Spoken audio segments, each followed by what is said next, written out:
Yo, what's going on, guys? It's Jin here, and today I'm gonna be showing you guys how to make hard, aggressive loops for artists like Lil Baby, Toosii, Durk, Youngboy too can hop on this type of shit. So yeah, before I get into it, I just want to play you guys the loop real quick, and I'll get into more details after. So yeah.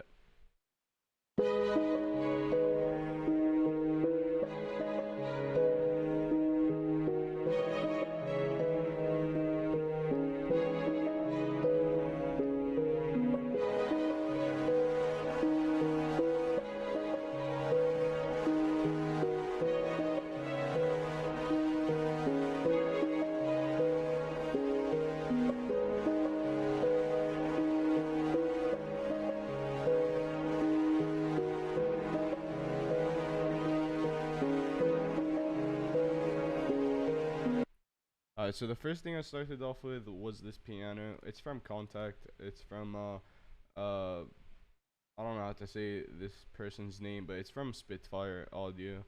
Um, so this is what it sounds like on its own.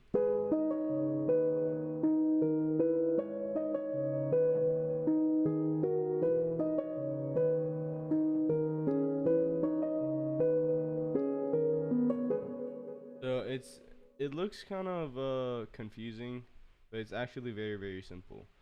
So what it is basically just this chord followed by this, and it just keeps repeating. But in the second half of this loop, it changes from a G sharp to an E, and this is what that sounds like. So yeah, it's very simple, but instead of just having it play the chords, I had it I had the chords like kind of arpeggiate, or not arpeggiate, but like I'm playing a pattern in the notes that make up that chord. If that makes sense, I hope it does. Um, so yeah, as you can see, this is just a chord right here, and it turns into this by literally just playing around.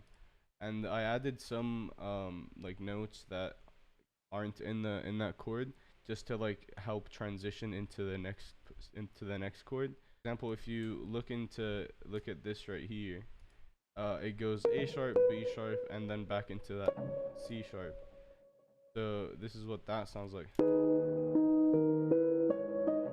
See what I mean? It just makes it transition a lot smoother.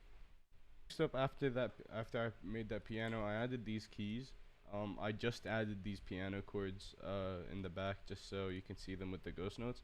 But basically, what I did was I put those exact same chords, but instead of just having it play the chords, I kind of had it like go up the scale.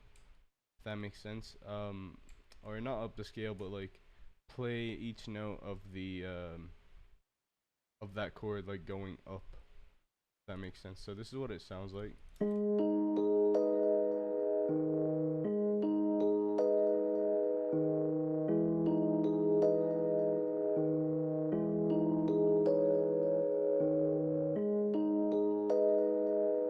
Yeah, so it's very simple, but when you put it in context with the piano, it makes a lot of sense.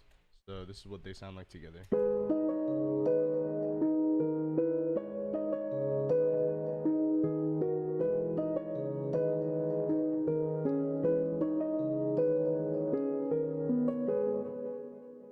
Oh yeah, I forgot to mention these keys are from Triton by Korg. It's this preset right here. I think it sounds very nice. Okay, so the next thing I added was these violin stabs. It's from Sinistrings, a Contact library. Um, so this is what they sound like on their own.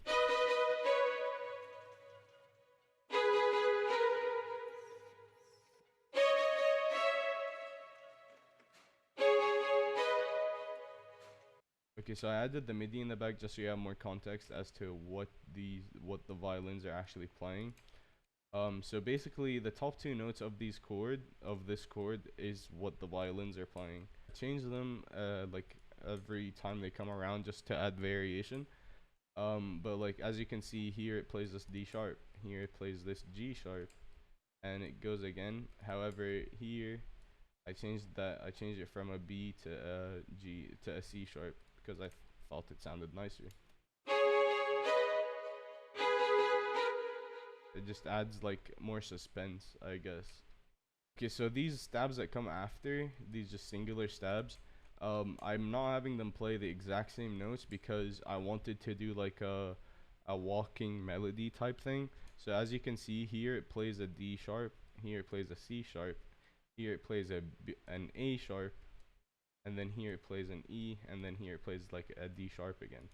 So this might sound confusing, but it makes a lot more sense in context, which is why I'm about to play it in context right here with the piano and the keys. So yeah, this is what those three sound like together.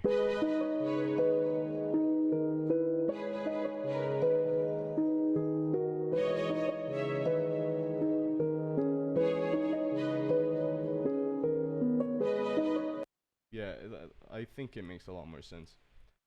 Okay, so the next thing I added was the brass. This is what it sounds like on its own.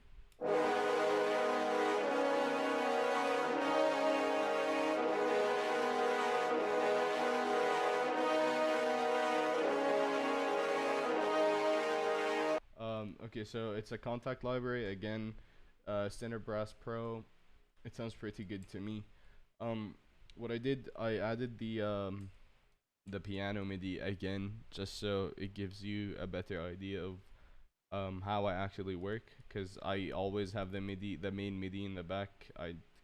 Because I don't know any music theory. So what I did was I basically had it play the chords that are actually playing, and then I added like some complementing notes and removed some. As you can see, like here, these should be the same chord, but they're not. I just played around with them. Um, it's very very important to have the ghost notes in the back to like guide you as to what you're doing.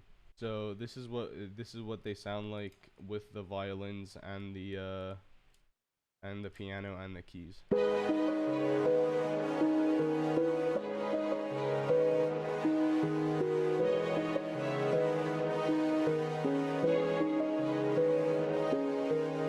Yeah, so what the brass is doing here, it's like it's giving it this like kind of uplifting feeling. Like cuz when you hear a brass instrument, it normally sounds like you just won like a battle like in the medieval ages, right? Uh that's like when you usually hear in like movies or whatever. It kind of gives you this like uplifting feeling like yeah, I'm about to accomplish something great. All right, so next up, I added the cello. What it's doing is it's playing the bass notes basically. I just copy pasted the bass notes, and this is what it sounds like on its own.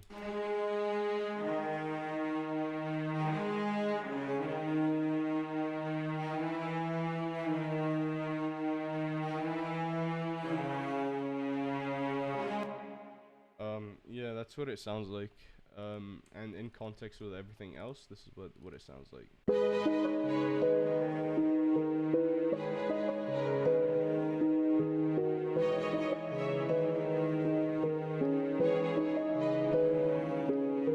Yeah, the cello like adds more depth to it, especially in the low end. So next up is the mixing.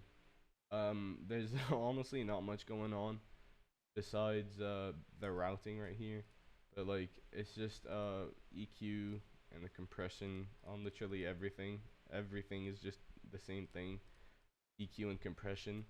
um I route them all to one mixer track, and on that mixer track I have a bus compressor to like glue them all together.